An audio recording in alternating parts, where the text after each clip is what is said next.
So hey everyone, I am Abhishek Gaurav from IIT BHU। तो guys, स्वागत है आप सभी का हमारे इस चैनल पे। अगर आप चैनल पे नए हैं तो चैनल को सब्सक्राइब कर लें और वीडियो को भी लाइक कर दीजिएगा देखने के बाद। तो पिछले वीडियो में हमने बात करी फेवरेबल कंडीशन फॉर पोर्टुगीज, यानी इन पोर्टुगीज के लिए वैसा कौन सा कंडीशन फेवरेबल रहा, इनके फेवर में रहा, जिस कारण ये इंडिया में कम समय में ही बहुत इंडिया के बड़े हिस्सों पे इन्होंने अपना एम्पायर को एक्सपेंड कर लिया था। तो इस बारे में हमने अपने पिछले वीडियो में बात करी।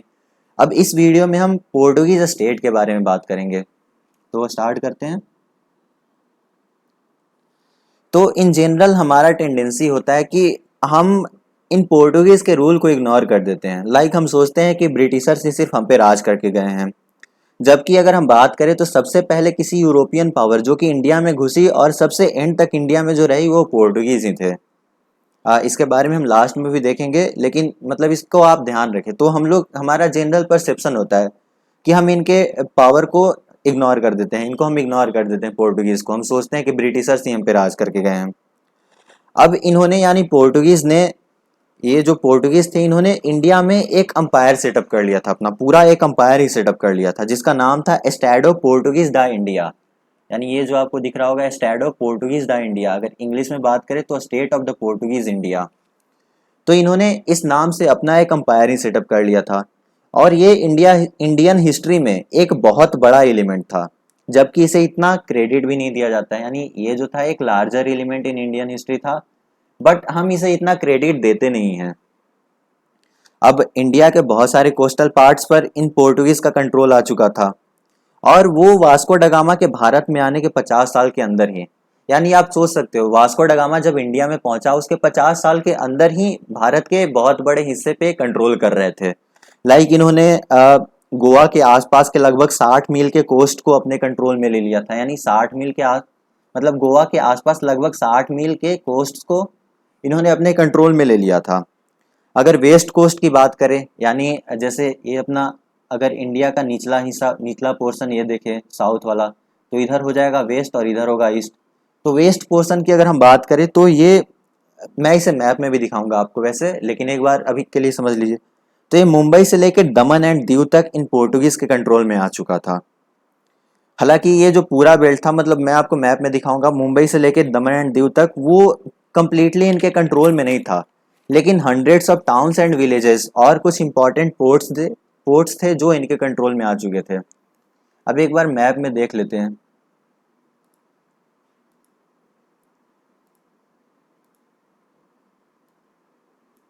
तो ये मैप आप देख रहे होगे।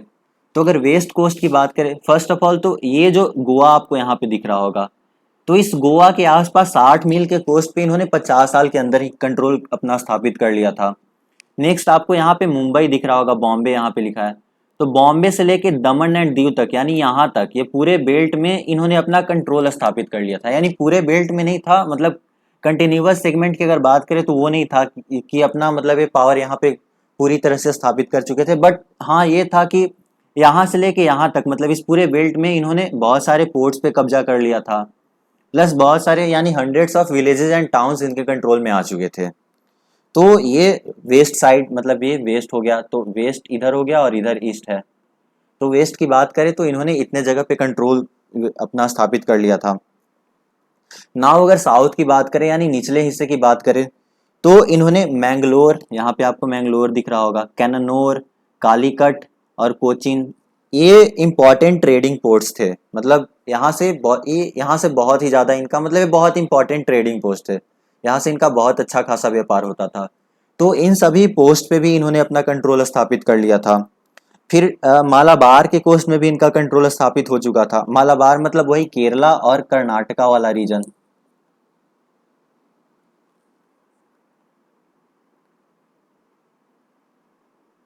तो केरला एंड कर्नाटका वाला रीजन हमारा मालाबार होता है। तो मालाबार के कोस्ट में भी इन्होंने अपना कंट्रोल स्थापित कर लिया था। हालांकि मालाबार कोस्ट में इनका कंट्रोल कंसोलिडेट नहीं था, पूरी तरह से इन रीजन्स पे कंट्रोल नहीं था, बट ये लोकल रूलर्स को इन्फ्लुएंस और कंट्रोल करने के लिए काफी था। और इन रीजन्स में स्पाइस ग्रो किया जाता था, जिसे वो यूरोपियन मार्केट में ले जाकर बेचा करते थे। तो इधर मालाबार के रीजन में भी इन्होंने अपने मालाबार के रीजन को भी अपने कंट्रोल में ले लिया था।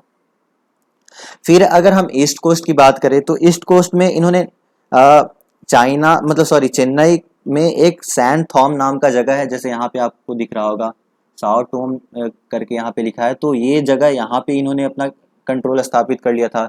फिर नागापट्टिनम, ये नागापट्टिनम आपको तमिलनाडु में यहाँ पे दिख रहा होगा, तो यहाँ पे भी इन्होंने अपना कंट्रोल स्थापित कर लिया था और यहाँ पे इन्होंने अपने मिलिट्री पोस्ट और सेटलमेंट इस्टेब्लिश कर लिए थे। यानी यहाँ पे अपना मिलिट्री पोस्ट डिप्लॉय कर लिए थे ये लोग मिलिट्री को, और फिर अपना जो भी सेटलमेंट है वहाँ पे। फिर हम आगे देखेंगे यहाँ पे हुगली में भी, यहाँ पे आपको हुगली दिख रहा होगा, मैप में आपको पहले ही दिखा देता हूँ, यहाँ पे भी इन्होंने अपना कंट्रोल स्थापित कर लिया था, यहाँ पे भी धीरे धीरे सेटलमेंट ला रहे थे। तो इस तरह से हम देखेंगे अभी। तो यहाँ हमने बात करी मुंबई से दमन एंड दीव तक इन्होंने अपने कंट्रोल में ले लिया था। Hundreds of towns and villages इनके कंट्रोल में आ गए थे उसके आसपास में पूरा। हालांकि हमने बात करी कि वो पूरा बेल्ट इनके कंट्रोल में नहीं था। फिर साउथ में बात करें तो मैंगलोर, कन्नौर, कोचीन और कालीकट के बारे में हमने बात कर ली। ईस्ट कोस्ट में सैन थॉम, चेन्नई में और नागापट्टिनम के बारे में हमने बात कर ली। अब नेक्स्ट हम आते हैं, आगे बढ़ते हैं। तो अब जैसे हुगली के बारे में मैंने बताया 16वीं शताब्दी के एंड तक तो इन्होंने हुगली जो कि वेस्ट बंगाल में है, मैंने मैप में आपको दिखाया, वहां पे भी अच्छा खासा सेटलमेंट ग्रो कर लिया था। तो इनिशियली अगर बात करें तो ये गोवा इनका सेंटर उभरा और गोवा से इनके एनवॉयज और एम्बेसडर उस टाइम पे इंडिया में जो भी किंग्स या फिर किंगडम मौजूद थे तो उन अलग अलग किंगडम्स में जाया करते थे बातचीत करने, ताकि ये अपने एम्पायर को और बढ़ा सके। लाइक इनवॉयस और एम्बेसडर का तो यही काम होता है कि अलग अलग कंट्री में जाके, या फिर मतलब जैसे अभी के टाइम में जो भी इनवॉयस और एम्बेसडर हैं जिसे राजदूत भी कहा जाता है, तो उनका यही काम होता है कि हम उनसे डिस्कस करें, वार्तालाप करें, बातचीत करके अपने एम्पायर को, या फिर जैसे अभी तो खैर एम्पायर नहीं, हमारा रिलेशन थोड़ा अच्छा रहे इसलिए अभी किया जाता है, लेकिन उनका ये काम था कि ये अलग अलग किंगडम में अपने इनवॉयस और एम्बेसडर को भेजा करते थे ताकि ये अपने एम्पायर को ग्रो कर सके किसी तरह। गोवा और दक्कन के सुल्तान के बीच में 1570 में, यानी जैसे ये गोवा तो इनके कंट्रोल में आ चुका था, तो इन गोवा में और ये गोवा जो है और ये दक्कन के सुल्तान के बीच में 1570 में एक ट्रीटी साइन किया गया। मतलब एक ही नहीं, बहुत सारे ट्रीटी साइन किया गया, और जो कि जब तक इन दक्कन का सुल्तान मतलब यहाँ पे रहे तब तक इस ट्रीटी को समय समय पे रिन्यू भी किया जाता था। अब ये तो लाजमी है कि जो भी किंगडम्स वगैरह अगर रह रहे हैं तो उनके बीच में लड़ाई तो होती रहती थी, तो ये इन किंगडम्स के बीच में जो लड़ाई होता था उनके पॉलिटिक्स में भी ये इंटरफेयर किया करते थे पोर्टुगीज। लाइक विजयनगर मतलब जो भी सक्सेसिव बैटल्स होते थे उनमें पोर्टुगीज जो थे वो अपना इंपॉर्टेंट रोल प्ले किया करते थे, अहम भूमिका निभाया करते थे। लाइक अगर हम बात करें तो विजयनगर और दक्कन में जो भी झगड़ा या फिर बैटल होता था उसके बीच में ये आते थे।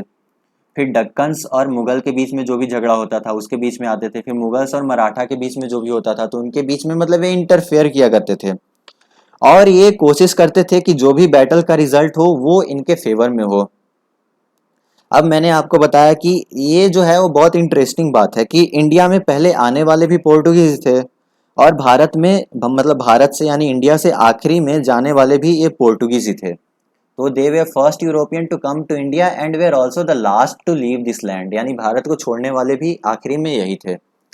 तो बात करें तो यूरोपियन 1400 यानी 1498 में वास्को ड गामा ने कदम रखा था इंडिया में, मतलब कालीकट के पोर्ट पे, तो 1498 में आए, और ये 1961 में इन्हें गवर्नमेंट ऑफ इंडिया ने गोवा और दमन और दीव से इन्हें भगा दिया। मतलब गोवा और दमन और दीव को इंडियन गवर्नमेंट ने 1961 में फिर से रिकैप्चर कर लिया। तो ये इनके 1961 तक गोवा और दमन एंड दीव इनके कंट्रोल में था, आप समझ सकते हो। अब नेक्स्ट बात करें पोर्टुगीज एडमिनिस्ट्रेशन इन इंडिया की, तो वो आते हैं उसमें देखते हैं। तो हेड ऑफ एडमिनिस्ट्रेशन मतलब जो भी इनका एडमिनिस्ट्रेशन होता था उनके हेड को वायसराय कहा जाता था। हेड ऑफ एडमिनिस्ट्रेशन वायसराय होते थे, यानी ये वायसराय जो भी होते थे वो एडमिनिस्ट्रेशन में सबसे ऊपर होते थे, और इन्हें 3 साल के लिए अपॉइंट किया जाता था for 3 years with his secretary, यानी इनको एक इनके साथ एक सेक्रेटरी भी होता था मौजूद जो इन्हें असिस्ट करता था, इन्हें हेल्प करता था। स्टार्टिंग में तो ये सेक्रेटरी होते थे, बट बाद में लेटर ईयर्स अगर हम देखें तो इन्हें काउंसिल से रिप्लेस कर दिया गया, यानी फिर एक इनके लिए काउंसिल बना दिया गया जो इन वायसराय को असिस्ट करे। तो पहले सेक्रेटरी इन्हें असिस्ट करते थे, बाद में फिर कुछ सालों बाद यहाँ पे इनको काउंसिल असिस्ट करने लगा, मतलब काउंसिल मतलब लोगों का समूह एक तरह से कह सकते हैं। अ, तो मदद करने के लिए काउंसिल आ गया। अब वायसराय के बाद जो नेक्स्ट इंपॉर्टेंट पोस्ट पोस्ट था वो था वेडियो डा फेजेंडा का। ये जो आप वेडियो डा फेजेंडा देख रहे हो, तो इनका पोस्ट था। अब इनका काम क्या था? इनका काम था रिवेन्यू और कार्गो की देखभाल करना, मतलब रिवेन्यू और कार्गो जो भी है और फ्लीट के डिस्पैच को मतलब देखभाल करते थे। तो यानी रिवेन्यू और कार्गो को मैनेज करते थे। फ्लीट्स फ्लीट्स मतलब होता है जहाज का बेड़ा, यानी शिप्स का समूह आप कह सकते हो। कलेक्ट शिप के समूह को हम लोग फ्लीट्स कहते हैं। तो जहाज के बेड़ा को डिस्पैच करना इनका काम होता था। यानी अगर हम बात करें तो ये वेडियोड ऑफ एजेंडा थे, वो इन सभी कामों को मैनेज करते थे, लाइक रिवेन्यू को मैनेज करना, कार्गोज को मैनेज करना, फ्लीट्स को डिस्पैच करना। तो ये काम था, ये रिस्पॉन्सिबिलिटी था वेडियोड ऑफ एजेंडा पे। अब चूंकि ये ट्रेड पर्पज से यहाँ पे आए थे तो ये इम्पोर्टेंट भी था, तो इसके लिए एक मतलब वेडियोड ऑफ एजेंडा का पद मतलब रखा गया। अब अगर हम बात करें अफ्रीका से चाइना तक इन्होंने जितने भी फोर्ट्रेसेस बनाए थे वो कैप्टन्स के अंदर थे, मतलब यानी कैप्टन से एक अपॉइंट किया जाता था जो कि असिस्ट किया जाता था फैक्टर्स के द्वारा। तो मतलब अगर बात करें तो अफ्रीका और चाइना तक इन्होंने जितने भी फोर्ट्रेसेस बनाए थे वो कैप्टन्स के अंदर में थे, जिसे फैक्टर्स असिस्ट करते थे। यानी इन फैक्टर्स को किसी एक पर्टिकुलर फोर्ट्रेसेस में एक officer as a officer assign कर दिया जाता था और ये उस फोर्ट्रेसेस जो भी किला होता था उसकी देखभाल करते थे। अब अगर हम बात करें तो उस टाइम मोड्स ऑफ कम्युनिकेशन अच्छा नहीं था। लाइक आज तो हम अगर किसी से भी कम्युनिकेट करना चाहे तो एक फ़ोन कॉल से हम बात कर लेते हैं, चाहे कहीं पे भी बैठा हो। इंटरनेट भी मतलब इजीली अवेलेबल हो चुका है, तो हम कहीं अगर फॉरेन में भी कोई बैठा है तो उससे भी इजीली बात कर लेते हैं, फ़ोन से भी बात कर सकते हैं। बट उस टाइम कम्युनिकेशन इतना सही नहीं था, मतलब मोड्स ऑफ कम्युनिकेशन इतना सही नहीं था, तो इन्हें कम्युनिकेट करने में बहुत ज़्यादा समय लग जाता था। आप मानो जो भी मतलब पोर्टुगल में इनके हेड बैठे होते थे, अगर उन्हें इनसे कनेक्ट यानी इन कैप्टन्स और फैक्टर से बात करना हो तो उन्हें इनसे कम्युनिकेट करने में बहुत ही ज़्यादा टाइम लग जाता था, मतलब महीनों लग जाते थे उन्हें इनको अपना मैसेज पहुंचाने तक में। और कम्युनिकेशन की इस डिफिकल्टीज के कारण इनका पावर भी बढ़ जाता था। अब ये कैसे बढ़ता था कि जो भी मिलिट्रीज इन फोर्ट्रेसेस में डिप्लॉय किए जाते थे, रखे जाते थे, ताकि अगर कहीं बैटल या फिर कहीं झगड़ा वगड़ा हो तो इन्होंने तो अपना मिलिट्री तो ला ही रखा था कि अगर कहीं वैसा हो सिचुएशन आए तो हम भी अपने आप को प्रोटेक्ट कर सके। तो जो भी फोर्ट्रेसेस में इन्होंने अपने मिलिट्री को डिप्लॉय कर चुके थे ये लोग, मतलब करके रखे हुए थे पोर्टुगीज लोग, तो ये कैप्टन्स और ये फैक्टर्स जो थे वो अपने पर्सनल इंटरेस्ट में यूज करते थे, अपने पावर को बढ़ा लेते थे इस तरह से, तथा अपने फायदे के लिए काम किया करते थे और इन पावर्स का गलत इस्तेमाल करते थे ताकि इन्हें ज़्यादा प्रॉफिट हो। तो इस तरह से मतलब मोड्स ऑफ कम्युनिकेशन के कारण हम देख रहे हैं कि इन कैप्टन्स और फैक्टर्स जो भी हैं इनका भी पावर बढ़ जाता है। तो इस तरह से हमने पोर्टुगीज एडमिनिस्ट्रेशन की बात कर ली इस वीडियो में। अब नेक्स्ट वीडियो में हम बात करेंगे इनके रिलीजियस पॉलिसी के बारे में, यानी इन पोर्टुगीज का रिलीजियस पॉलिसी कैसा था। हम देखेंगे कि स्टार्टिंग में तो ये मुस्लिम को परसिक्यूट करते थे, बट फिर बाद में धीरे धीरे हिंदू को भी परसिक्यूट करने लगे। तो इस तरह हम उसके बारे में जानेंगे समझेंगे। अब अगर वीडियो अच्छा लगा हो तो वीडियो को लाइक कर लें और चैनल को भी सब्सक्राइब कर लें। Thanks for watching.